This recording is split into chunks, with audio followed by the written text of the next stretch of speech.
মা, আপনি আর ছেলে বিয়ে বাড়ি চলে যান, আমি বিয়ে বাড়ি যেতে পারবো না। কেন তুমি বিয়ে বাড়ি যাবে না কেন? শরীরটা খারাপ লাগছে।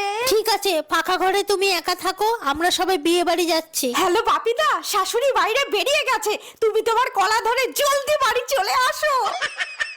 বাপিদা, আমার গরম শরীরটা তোমার মত্তমান কলা লাগিয়ে আরো গরম করে দাও।